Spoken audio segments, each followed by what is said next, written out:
Assalamualaikum warahmatullahi wabarakatuh. Waalaikumsalam warahmatullahi wabarakatuh. Innal hamdalillah nahmaduhu wa nasta'inuhu wa nastaghfiruh wa na'udzu billahi min syururi anfusina wa min sayyiati a'malina. May yahdihillahu fala mudhillalah wa may yudlilhu fala hadiyalah. Asyhadu an la ilaha illallah wahdahu la syarikalah wa asyhadu anna Muhammadan abduhu wa rasuluh.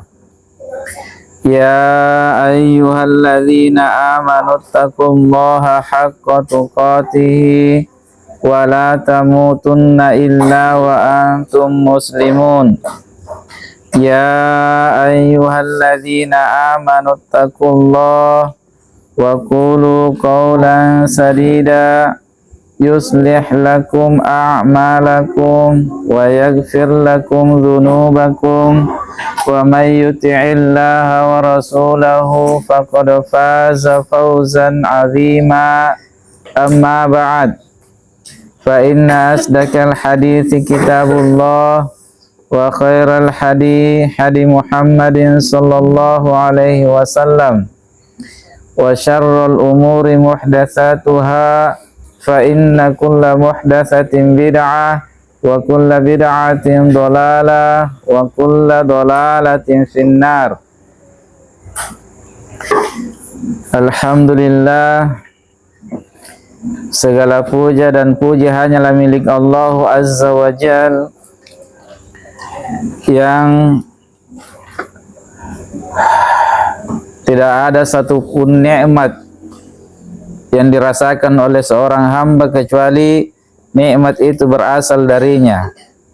Allah Subhanahu wa taala yang Maha Pemurah lagi Maha Penyayang, yang senantiasa menganugerahkan kepada seluruh hamba-hambanya rahmat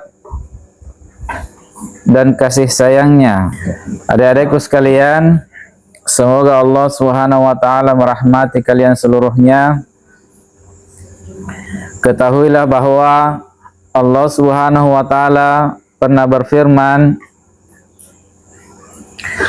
bahwa sesungguhnya kehidupan dunia itu, kata Allah Subhanahu wa taala, hanyalah sebuah permainan dan senda gurau. Allah Subhanahu wa taala perumpamakan kehidupan dunia ini hanyalah sebuah permainan dan senda gurau. Adapun kehidupan yang sesungguhnya adalah kehidupan nanti di akhirat yang Allah Subhanahu wa taala sediakan untuk hamba-hambanya yang bertakwa kepadanya.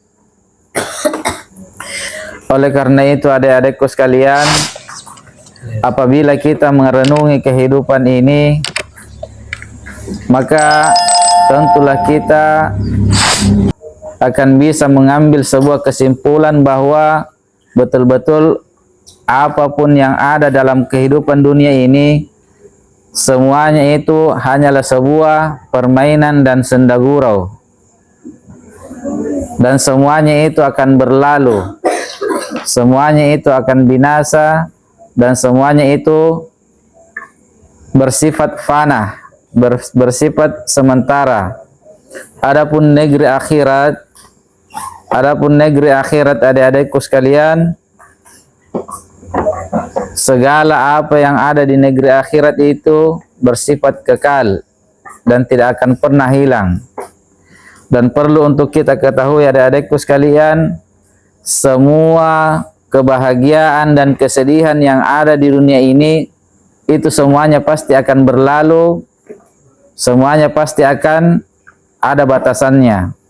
Beda halnya dengan kebahagiaan dan kesedihan untuk perkara di akhirat. Semuanya akan kekal, semuanya akan tetap, tidak akan pernah sirna dari seorang hamba.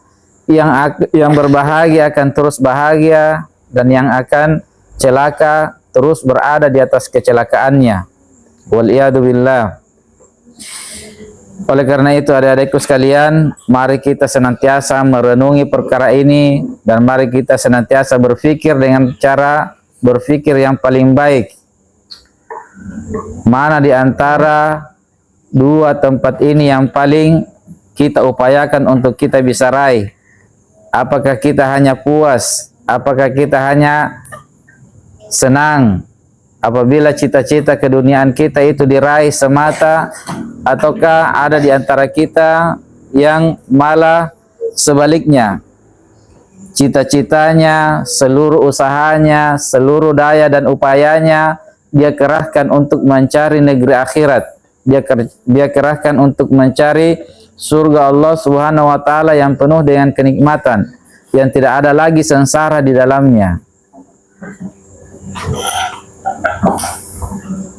Baik adik-adikku sekalian, kita akan lanjutkan pelajaran kita di malam hari ini, yakni kita akan membaca sebuah kitab yang sangat indah sekali, yaitu kitab Sirah Nabawiyah, kisah hidup perjalanan Nabi Sallallahu Alaihi Wasallam yang tercinta, kisah hidup perjalanan Nabi Sallallahu Alaihi Wasallam yang penuh dengan perjuangan, penuh dengan pengorbanan, di mana tidak ada kisah seorang manusia pun selain dari kisah para nabi, kisah Nabi Sallallahu Alaihi Wasallam bersama dengan saudara-saudara beliau yang semisal dengan kisah beliau, di mana beliau perjuangan dalam hidupnya itu agar supaya manusia itu bisa meraih kebahagiaan yang sempurna di dunia dan di akhirat, dan agar manusia itu bisa terhindar dari segala macam bentuk kecelakaan yang betul-betul menghinakan di dunia dan di akhirat. Dimanapun kita mendapati kisah, siapapun yang mengarang kisah itu, siapapun yang membuat kisah itu, tidak akan pernah kita dapati kisah yang semacam kisahnya Nabi kita Muhammad Sallallahu Alaihi Wasallam. Betul-betul kisah kehidupan seorang anak Adam yang sangat indah, yang paling pantas untuk kita tiru, yang paling pantas untuk kita contoh.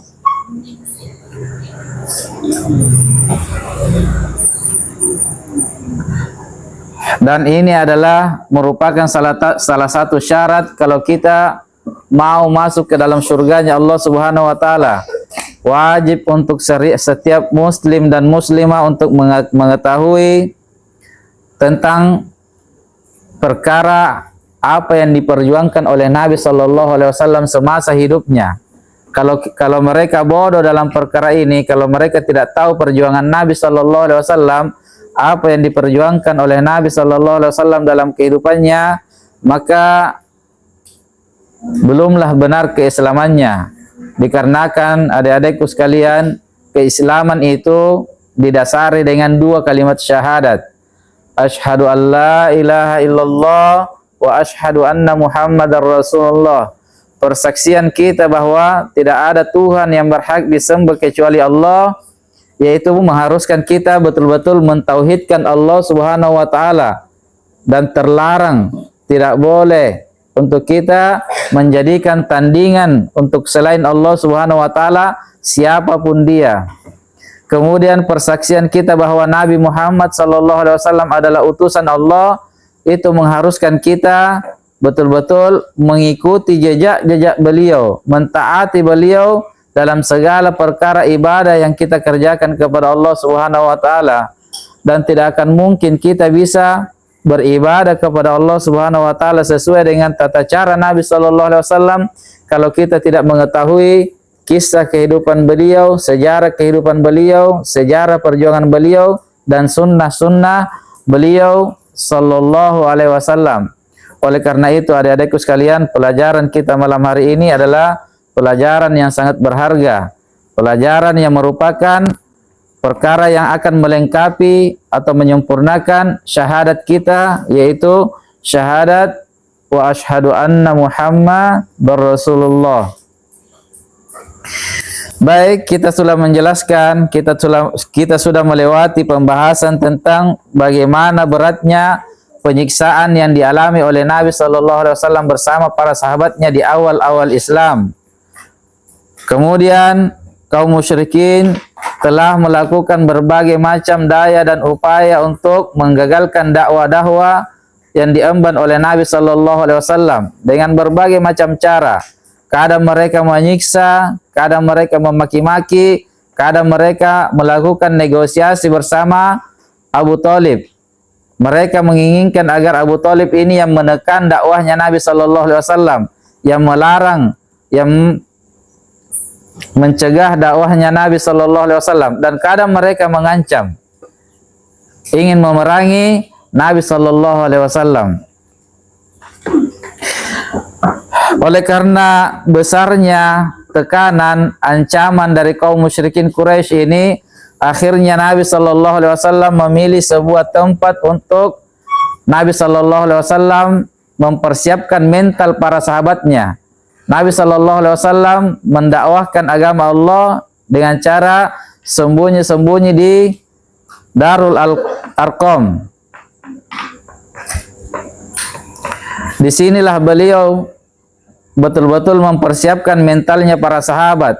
Nabi sallallahu alaihi wasallam didik para sahabatnya agar mereka betul-betul siap menghadapi segala macam rintangan dan tantangan untuk tetap berada di atas Islam.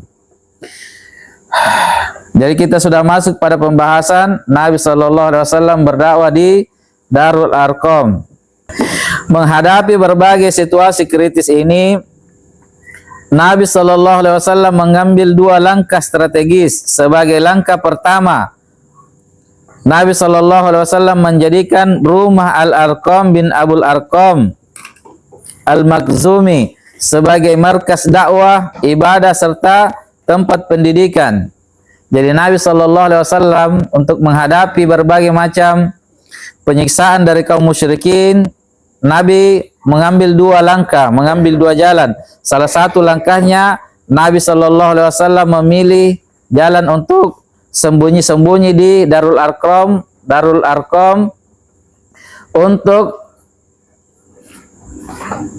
memantapkan mental para sahabat, untuk betul-betul memberikan pendidikan-pendidikan kepada para sahabatnya, kepada para sahabat beliau, agar mereka betul-betul siap menghadapi segala macam perkara-perkara yang akan menghalangi mereka dari keislaman mereka.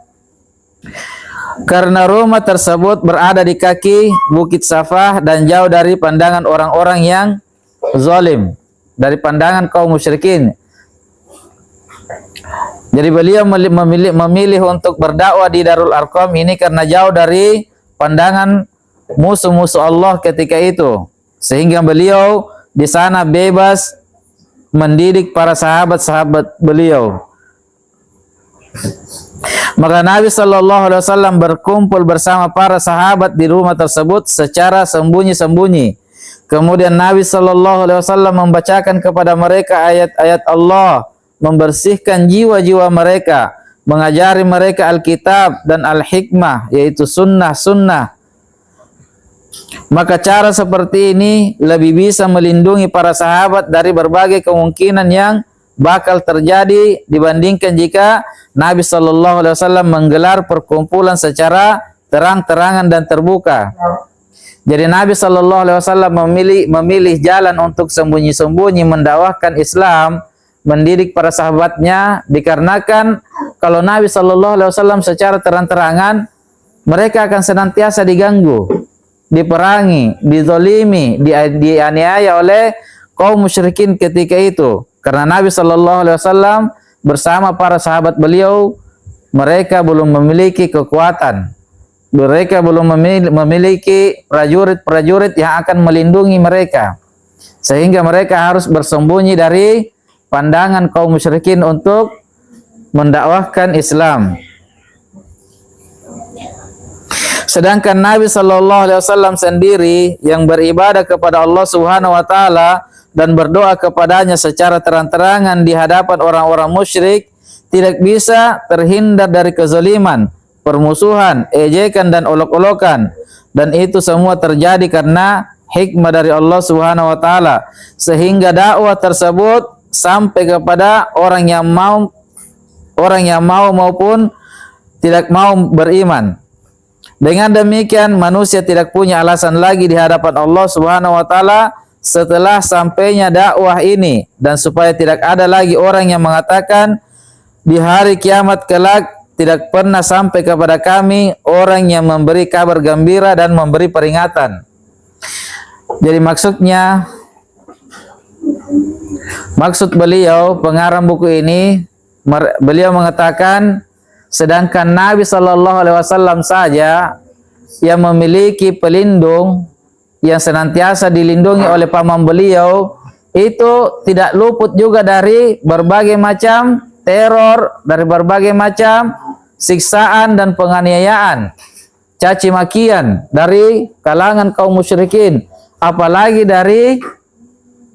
kalau orang-orang yang lemah. Nabi Sallallahu Alaihi Wasallam saja berasal dari keluarga terhormat, keluarga terpandang, orang-orang yang disegani, memiliki pelindung-pelindung dari kalangan tokoh-tokoh ketika itu. Namun beliau tetap diganggu dan disiksa oleh kaum musyrikin. Oleh karena itu Nabi Sallallahu Alaihi Wasallam menjaga para sahabat beliau yang lemah agar supaya mereka tidak disiksa dan dizalimi. Nabi Shallallahu Alaihi Wasallam memilih langkah-langkah untuk dakwah secara sembunyi-sembunyi di Darul Arqam. Dan beliau di sini mengatakan, maka setelah Nabi Shallallahu Alaihi Wasallam mendakwahkan agama ini secara terang-terangan dan sembunyi-sembunyi, maka tidak ada lagi alasan bagi manusia nanti di akhirat, tidak ada lagi hujjahnya. Mereka tidak bisa lagi beralasan di hadapan Allah Subhanahu wa taala dengan mengatakan belum ada orang-orang yang datang sebagai utusan kepada kami yang memperingati kami tentang perkara hari akhirat, tentang perkara surga dan neraka, tentang perkara Allah Subhanahu wa taala melarang dari perbuatan syirik. Jadi inilah salah satu tujuan terbesar Allah Subhanahu wa taala mengutus para rasul. Semua rasul yang Allah Subhanahu wa taala utus dari yang awal sampai Nabi kita Muhammad sallallahu alaihi wasallam, tujuan pokoknya, tujuan utamanya itu adalah ini, agar manusia tidak lagi memiliki hujjah di hadapan Allah Subhanahu wa taala, agar mereka tidak memiliki lagi alasan di hadapan Allah Subhanahu wa taala dengan mengatakan, "Ya Allah, saya menyembah patung itu karena tidak ada orang yang melarang saya. Ya Allah, saya tidak mengerjakan perintahmu karena tidak ada orang yang datang untuk mengajari saya tentang apapun yang engkau perintahkan." Karena kapan mereka beralasan seperti itu, ada dari kalangan para nabi ini yang langsung bersaksi bahwasanya sungguh saya telah diutus oleh Allah Subhanahu wa taala datang kepada kalian, namun kalian mendustai saya, kalian menyiksa saya, kalian mengusir saya dari kampung kalian. Jadi setiap nabi dan rasul Allah Subhanahu wa taala itu, mereka itu adalah saksi-saksi di hadapan kaumnya. Jadi nabi dan rasul Allah itu adalah nanti di akhirat menjadi saksi-saksi terhadap kaumnya. Jadi kapan ada kaumnya yang mengatakan, "Oh, tidak ada rasul yang datang kepada kami," maka rasul itulah yang langsung bersaksi di hadapan Allah Subhanahu wa taala dengan mengatakan, "Sungguh saya telah datang kepada kalian, namun kalian tidak mau mengikuti apa yang saya ucapkan, apa yang saya perintahkan." Jadi inilah tujuan Nabi kita Sallallahu Alaihi Wasallam diutus, adik-adikku sekalian. Jadi tidak ada lagi alasan untuk kita. Tidak akan pernah kita bisa memberi alasan di hadapan Allah Subhanahu wa taala nanti di akhirat dengan mengatakan tidak ada nabi yang diutus kepada kami. Sebab ajaran Nabi Sallallahu Alaihi Wasallam ini sudah sampai kepada kita. Dakwahnya Nabi Sallallahu Alaihi Wasallam sudah sampai kepada kita. Tidak ada lagi alasan. Kalau kita tidak menerimanya, maka itu berarti kita siap untuk menghadapi siksaan Allah Subhanahu wa taala. Namun kalau kita menerimanya dan menjalankan sesuai dengan apa yang diperintahkan, maka itu berarti kita telah berupaya untuk mencari jalan yang Allah Subhanahu wa taala ridhoi. Kemudian Langkah yang kedua yang Nabi Shallallahu Alaihi Wasallam pilih untuk menghindari berbagai macam gangguan dari kaum musyrikin, penganiayaan yang dilakukan oleh kaum musyrikin, maka Nabi Shallallahu Alaihi Wasallam memerintahkan kepada para sahabatnya untuk melakukan hijrah, amalan hijrah. Dan hijrah yang pertama yang dilakukan oleh para sahabat adalah hijrah ke negeri Habasyah, bukan ke Madinah. Jadi hijrah yang pertama yang dilakukan dalam Islam adalah hijrah ke negeri Habasyah. Dalam rangka ini dilakukan dalam rangka untuk melindungi agama mereka, melindungi akidah mereka, dan untuk melindungi jiwa-jiwa mereka dari gangguan-gangguan kaum musyrikin. Jadi ini adalah langkah yang kedua yang Nabi Shallallahu Alaihi Wasallam pilih untuk menghindari gangguan-gangguan kaum musyrikin. Yaitu Nabi Shallallahu Alaihi Wasallam mengisyaratkan kepada orang-orang Muslim untuk melakukan hijrah ke negeri Habasyah setelah diperoleh kejelasan bahwa Raja An-Najasyi, Raja Habasyah adalah seorang raja yang adil dan orang yang berada di dekatnya tidak akan terzolimi. Jadi Nabi Shallallahu Alaihi Wasallam itu, adik-adikku sekalian, tidak serta-merta memerintahkan kepada para sahabatnya untuk melakukan hijrah ke suatu tempat atau negeri-negeri yang lain. Nabi Shallallahu Alaihi Wasallam selidiki dulu. Nabi Shallallahu Alaihi Wasallam pastikan dulu apakah negeri itu pantas untuk dilakukan hijrah kepadanya atau tidak. Apakah di negeri itu sahabat-sahabat beliau bisa aman atau tidak? Setelah ada kejelasan bahwa di negeri Habasyah itu negeri yang aman untuk dilakukan hijrah kepadanya, maka Nabi Shallallahu Alaihi Wasallam perintahkan para sahabatnya ke sana. Dikarenakan raja yang memimpin di negeri itu adalah seorang yang beragama Nasrani. Seorang yang beragama Nasrani. Agama Nasrani ketika itu adalah agama Allah Subhanahu wa taala. Hanya saja banyak di antara mereka yang sudah merubah ajaran Nabi Isa alaihissalam. Namun ketika masih murni agama itu adalah agama Allah Subhanahu wa taala yang benar ketika itu. Jadi raja yang memimpin di situ adalah raja yang beragama Nasrani, dan agama Nasrani ketika itu belumlah terlalu kacau. Kebanyakan dari mereka masih berada di atas agama yang benar, namun sudah banyak yang tercemari dari ajaran-ajaran mereka. Dan dikenal bahwa Raja Habasyah ini sangat dikenal bahwa beliau adalah seorang raja yang adil, dan beliau tidak membiarkan ada di antara rakyatnya yang terzolimi.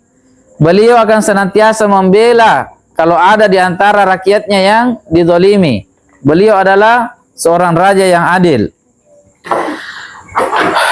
Maka pada bulan Rajab di tahun kelima setelah kenabian, hijrahlah sekelompok pertama dari orang-orang kaum muslimin. Mereka terdiri dari 12 pria dan 4 wanita, dan mereka dipimpin oleh sahabat Utsman bin Affan Al-Umawi radhiyallahu taala anhu.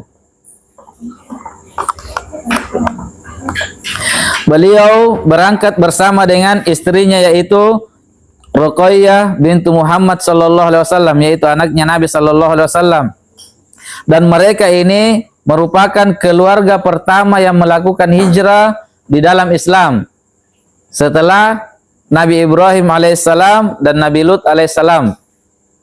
Jadi Utsman bin Affan dengan istrinya Ruqayyah bintu Muhammad sallallahu alaihi wasallam, mereka ini adalah keluarga pertama yang melakukan hijrah dalam Islam. Maka para sahabat tersebut berangkat secara diam-diam di kegelapan malam menuju pelabuhan Syu'aibah di sebelah selatan Jeddah. Kemudian atas takdir Allah Subhanahu wa taala mereka mendapati 2 perahu pedagang lalu mereka menaikinya hingga sampailah mereka di Habasyah. Jadi mereka berangkat di kegelapan malam dengan cara sembunyi-sembunyi. Kenapa? Karena kaum musyrikin itu tidak akan pernah membiarkan kaum muslimin itu berada dalam ketenangan dan kebahagiaan, berada dalam kedamaian. Pasti mereka akan menghalangi kaum muslimin itu kalau mau melakukan hijrah. Karena mereka itu tidak mau sekali membiarkan kaum muslimin itu tenang di tempat lain. Mereka ingin senantiasa menyiksa kaum muslimin. Mereka ingin senantiasa menganiaya, mendolimi mereka. Sehingga para sahabat Nabi Shallallahu Alaihi Wasallam harus melakukan hijrah secara sembunyi-sembunyi di kegelapan malam, ketika mereka semuanya sudah terlelap dalam tidurnya. Maka di sini kita bisa mengambil pelajaran yang sangat berharga, adik-adikku sekalian, betapa besarnya perjuangan para sahabat Nabi Shallallahu Alaihi Wasallam untuk betul-betul menegakkan agama Allah Subhanahu wa taala, untuk mempertahankan akidah mereka, mempertahankan agama mereka. Pertama, mereka harus meninggalkan kampung halaman mereka. Mereka tinggalkan sanak keluarga mereka. Mereka tinggalkan orang-orang tercinta. Mereka tinggalkan tanah air mereka, tempat kelahiran mereka. Dan mereka meninggalkannya dalam keadaan mereka tidak melakukan pamitan. Mereka tidak berpamitan kepada siapapun. Mereka harus sembunyi-sembunyi. Mereka harus merahasiakan kepergian mereka dalam rangka untuk mencari ridha Allah Subhanahu wa taala. Maka inilah perjuangan dari para sahabat Nabi Sallallahu Alaihi Wasallam yang awal-awal. Betapa mulia mereka, betapa hebat mereka, dan betapa tingginya perjuangan mereka untuk memperjuangkan agama mereka.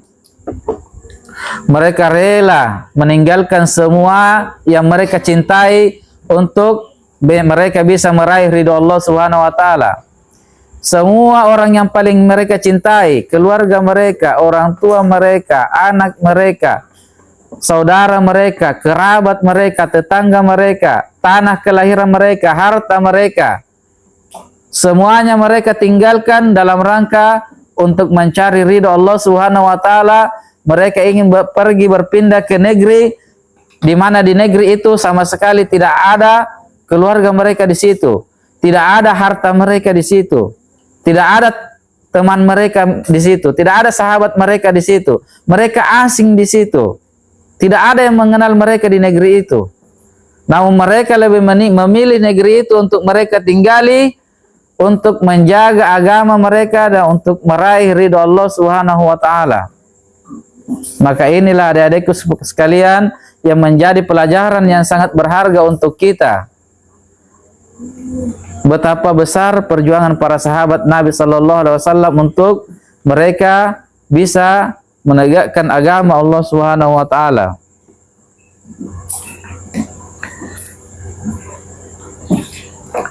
Maka hendaknya kisah-kisah yang semacam ini dari para sahabat, dari kisahnya Nabi dan para sahabat beliau, ini senantiasa untuk kita kenang. Ini senantiasa untuk kita ingat-ingat. Jangan cuma bisa mengingat film-film kartun yang 10 kali ditabrak mobil tidak pernah mati-mati. Film-film konyol, jangan itu yang diingat. Inilah kisah yang terindah, yang paling pantas untuk kita ingat, yang senantiasa kita jadikan pelajaran dalam hidup kita. Manusia di zaman ini, mereka bersedih, menangis, itu karena mereka hanya kekurangan dari keduniaan mereka. Namun di zaman para nabi dan sahabatnya, betul-betul mereka tidak lagi menghiraukan keduniaan mereka. Tidak ada dari keduniaan yang mereka hiraukan. Mereka tinggalkan semua dari keduniaan mereka, hartanya, semua jadi tinggalkan untuk mereka bisa menggapai ridho Allah Subhanahu wa taala di negeri yang mereka belum mengenalnya. Mereka belum pernah ke sana. Baik adik-adikku sekalian, kita lanjutkan sedikit lagi. Maka ketika mereka mengetahui, ketika kaum musyrikin ini mengetahui kepergian para sahabat ini, berangkatnya beberapa orang sahabat Nabi Sallallahu Alaihi Wasallam ini, maka kaum musyrikin Quraisy pun betul-betul marah, geram mereka, sangat marah mereka, dan mereka melakukan atau mereka segera bergegas untuk mengikuti jejak-jejak para sahabat yang melakukan perjalanan hijrah ini. Mereka segera mengikutinya dan mereka ingin menangkap para sahabat Nabi Sallallahu Alaihi Wasallam, dan mereka sangat berkeinginan untuk mengembalikan para sahabat ini ke Mekah agar supaya tetap mereka bisa menganiaya, bisa menyiksa para sahabat Nabi Sallallahu Alaihi Wasallam, serta mereka sangat berkeinginan untuk mengeluarkan para sahabat Nabi ini dari agama Allah. Dan inilah tujuan terbesar mereka. Mereka ingin mengeluarkan para sahabat dari agama Allah Subhanahu wa taala. Mereka ingin mengembalikan para sahabat ini kepada agama-agama kesyirikan. Akan tetapi dengan takdir Allah Subhanahu wa taala, kaum muslimin pun yang berangkat berhijrah ini lolos dari kejaran mereka. Sehingga mereka pun, kaum musyrikin, mengejar kaum muslimin ini sampai di tepi lautan. Sehingga mereka pun tidak lagi menjumpai para sahabat Nabi Sallallahu Alaihi Wasallam, dan mereka mengalami kegagalan yang sangat besar. Akhirnya mereka pun kembali ke Mekah dalam keadaan bertambah murka dan bertambah geram. Akhirnya mereka pun berniat ingin menambah siksaan untuk para sahabat-sahabat Nabi Sallallahu Alaihi Wasallam yang masih tersisa di Mekah ketika itu. Kemudian ada beberapa perkara yang sangat besar yang terjadi di Mekah setelah sekitar kurang lebih 2 bulan berangkatnya para sahabat ini melakukan hijrah di Raja An-Najasyi, di negeri Najasyi, di negeri Habasyah. Ada kejadian-kejadian yang besar yang terjadi di Mekah. Maka pada bulan Ramadan di tahun kelima setelah kenabian, yakni sekitar 2 bulan kemudian setelah hijrahnya kaum muslimin ke negeri Habasyah, maka keluarlah Nabi Sallallahu Alaihi Wasallam menuju Masjidil Haram. Nabi Sallallahu Alaihi Wasallam keluar menuju masjid, sementara di sekitar Ka'bah ketika itu ada sekelompok besar orang-orang Quraisy bersama dengan gen-gennya, bersama dengan tokoh-tokoh mereka, termasuk di dalamnya para pemimpin dan pembesar mereka. Sebelumnya telah turun surah An-Najm kepada Nabi Sallallahu Alaihi Wasallam. Sebelum Nabi keluar ini sudah turun surah An-Najm. Maka Nabi Sallallahu Alaihi Wasallam berdiri di tengah-tengah mereka.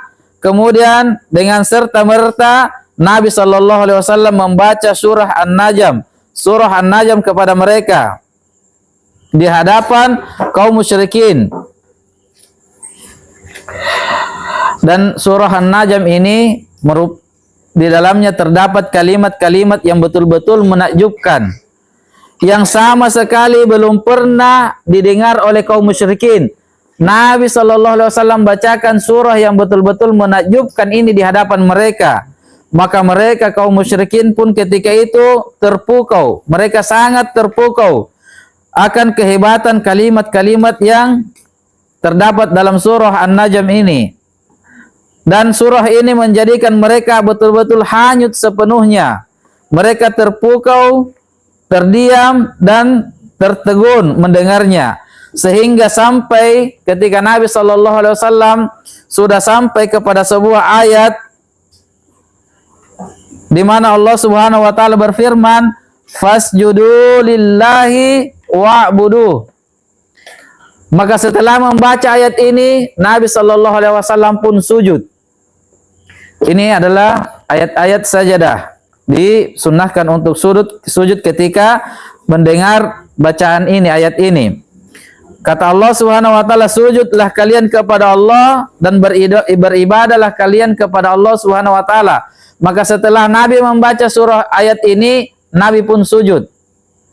Maka ketika Nabi Sallallahu Alaihi Wasallam sujud, seluruh manusia yang hadir ketika itu, semua tanpa kecuali, tokoh-tokoh maupun yang bukan yang ditokohkan dari kalangan orang-orang musyrik, seluruhnya ikut sujud di belakang Nabi sallallahu alaihi wasallam. Karena betul-betul ayat-ayat ini menghantam hati-hati mereka, betul-betul tertanam kuat di dalam dada-dada mereka. Betul-betul mereka terhanyut dengan ayat-ayat Allah Subhanahu wa taala. Sehingga mereka tidak menyadarkan diri-diri mereka, mereka ikut sujud di belakang Nabi sallallahu alaihi wasallam. Maka dari peristiwa inilah, sehingga peristiwa ini menjadi peristiwa yang betul-betul viral ketika itu. Sehingga peristiwa ini sampailah ke negeri Habasyah.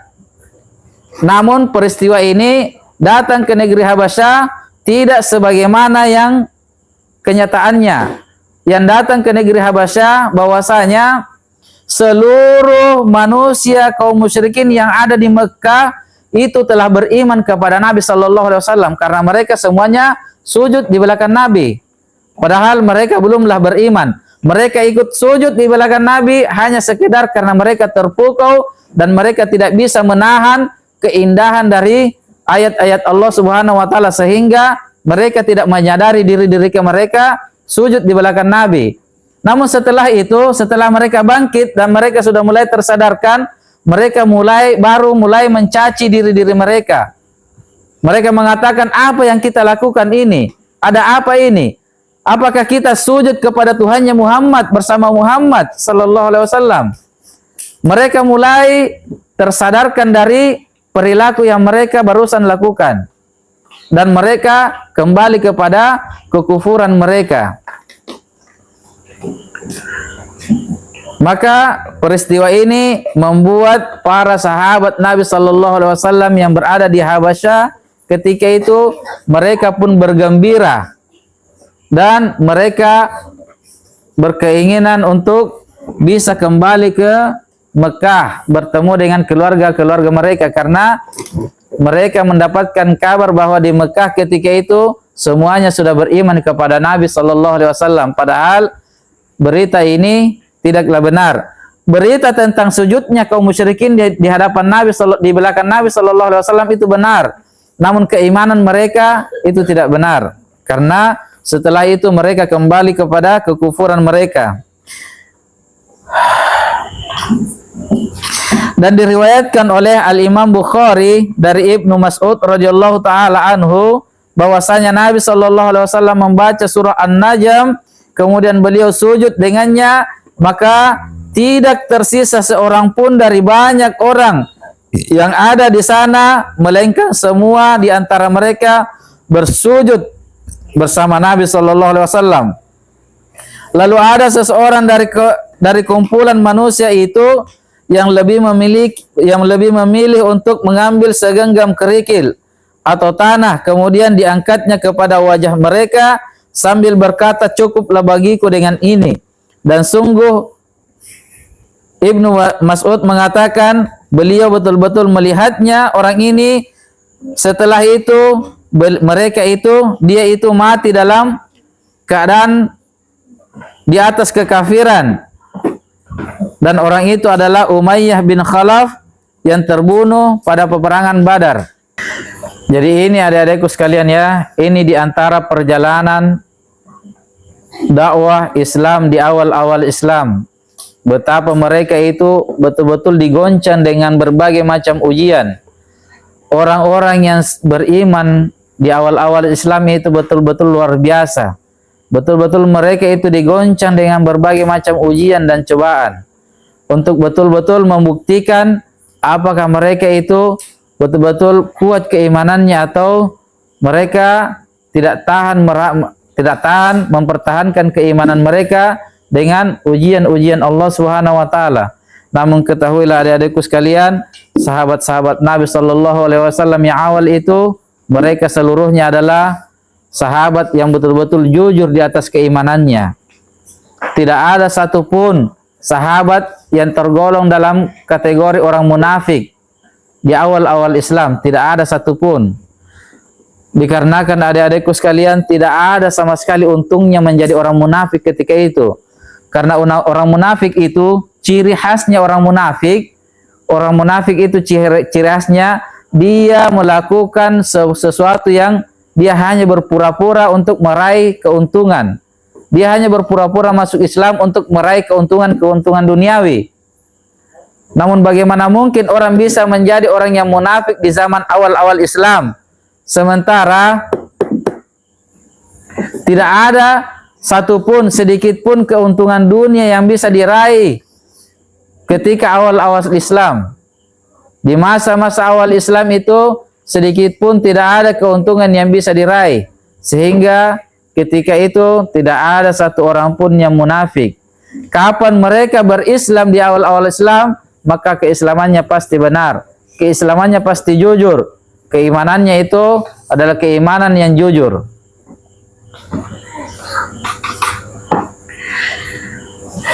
Baik, ini adik-adikku sekalian ya. Sampai di sini dulu. Subhanakallahumma wa bihamdik, asyhadu an la ilaha illa anta, astaghfiruka wa atubu ilaik. Assalamualaikum warahmatullahi wabarakatuh.